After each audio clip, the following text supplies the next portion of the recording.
আমি রিয়ার আমার রান্নার রকমারি চ্যানেলে আর একটি পর্ব দেখার জন্য সবাইকে ওয়েলকাম জানাই। চলে এসেছি বাঙালির অত্যন্ত একটি খাবার নিয়ে, শুক্তো। এছাড়া বাঙালির অনুষ্ঠান বাড়িতে প্রথম পাতে কিন্তু শুক্তোই দেওয়া হয়। শুরু থেকে শেষ পর্যন্ত দেখার অনুরোধ রইল। উচ্ছে আর বেগুনের গায়ে হলুদ মাখিয়ে রেখেছিলাম, কলাগুলোকে হলুদ জলের মধ্যে ভিজিয়ে রেখেছিলাম, নয় কলাগুলো কালো হয়ে যাবে। সবজিগুলো সবসময় এভাবে লম্বা লম্বা কাটতে হবে। এখানে দিয়েছি কাঁচকলা, পেঁপে, আলু, গাজর, সর্ষে ডাঁটা, গাটি কচু দিয়েছি, বিনস দিয়েছি, আরও সবজি তোমরা পারলে অ্যাড করতে পারো। আমি শুক্তোর মশলাটা শুকনো খোলা একটু ভেজে নেব। দিয়েছি 3 চামচ মতো পাঁচফোড়ন আর 2 চামচ মতো দিয়েছি রাঁধুনি। সামান্য পরিমাণে ভাজা হলেই একে আমি বেটে নেব।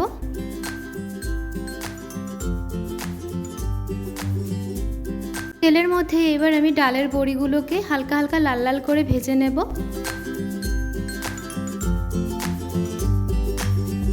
ভাজা হয়ে গেছে, এবার বড়িগুলো নামিয়ে রেখেছিলাম উচ্ছেগুলোতে। এবার উচ্ছেগুলো তেলে ছেড়ে দেব। উচ্ছেগুলো যত একটু কড়মড়ে ভাজা হবে, তিতো ভাবটা উচ্ছেতে থাকবে না, শুক্তোতে না হয় তিতো তিতো লাগবে, তার জন্য একটু আমি লাল লাল করে ভেজে নেব।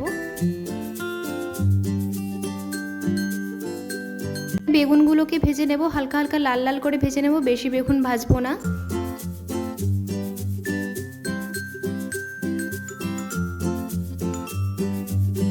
সামান্য পরিমাণ সর্ষের তেল আর সাদা তেল মিক্স করে 5 ফোড়ন, শুকনো লঙ্কা, তেজপাতা ছেড়ে দিলাম।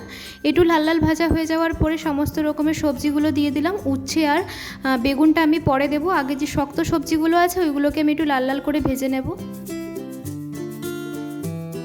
পরিমাণ মতো নুন দিয়েছি, যদি নুন কম হয় আবার আমি পরে দিয়ে নেব।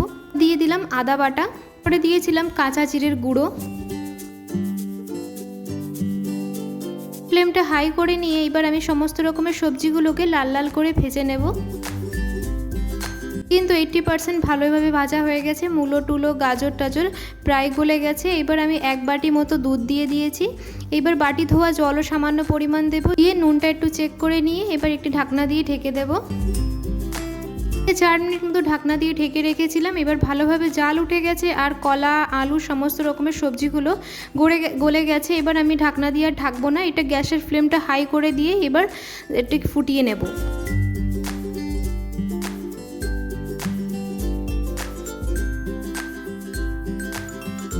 ঝোল শুকিয়ে গেছে, ভালোভাবে জাল উঠে গেছে। এবার সবার শেষে দিয়ে দিচ্ছি ডালের বড়ি, এবার দিয়ে দেবো বেগুন, আর সবার শেষে দিয়ে দেবো উচ্ছে। সবার শেষে দিলাম, না হয় পুরো শুক্তোটা তিতো হয়ে যাবে। নামানোর কিছুক্ষণ আগে উচ্ছে দিয়ে মশলা দিয়ে নামিয়ে নেব।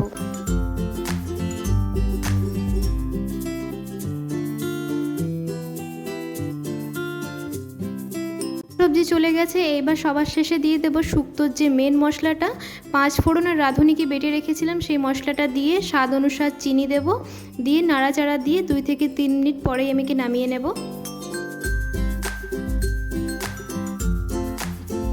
শুক্তো একদম প্রায় রেডি হয়ে গেছে, গ্যাসের ফ্লেমটা আমি বন্ধ করে দিয়েছি। এবার একে সার্ভ করে নিয়ে যাক।